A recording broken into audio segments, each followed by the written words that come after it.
Saving అకౌంట్కు 5,000, current account ఉంటే 10,000. ఇదేదో గవర్నమెంట్ కొత్త స్కీమ్ పెట్టి బ్యాంక్ ఖాతాలో డబ్బులు వేస్తోంది అనుకుంటున్నారా? ఇది స్కీమ్ కాదు, పెద్ద స్కామ్.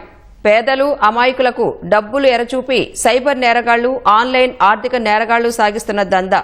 ప్రజల నుంచి కొట్టేసిన కోట్లాది రూపాయల నగదు వివిధ ఖాతాల్లోకి మళ్లించుకుని విత్డ్రా చేసుకునేందుకు సాగిస్తున్న బ్యాంక్ అకౌంట్ల బేరం.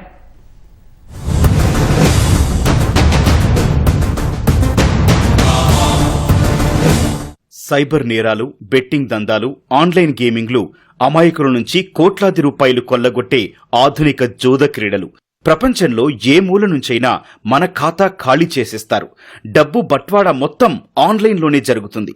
నేరుగా ఒక్క పైసా కూడా లావాదేవీ జరగదు. అంటే ఈ డబ్బంతా ఏదో ఒక బ్యాంక్ ఖాతాకు చేరాల్సిందే. ఒకే ఖాతాకు కోట్లాది రూపాయల సొమ్ము చేరితే ఇబ్బంది కాబట్టి ఇలాంటి నేరగాళ్లు పదులు, వందల సంఖ్యలో బ్యాంకు ఖాతాలు ఓపెన్ చేయాల్సిందే.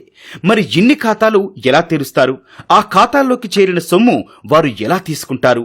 ఆన్లైన్ అక్రమ లావాదేవీల్లో ఇదే అతిపెద్ద దందా.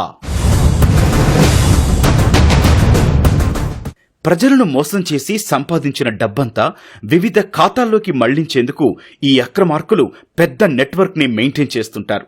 కొందరు ఏజెంట్లను పెట్టుకుని అమాయకులు, పేదల పేరిట బ్యాంకు ఖాతాలు ఓపెన్ చేయిస్తారు.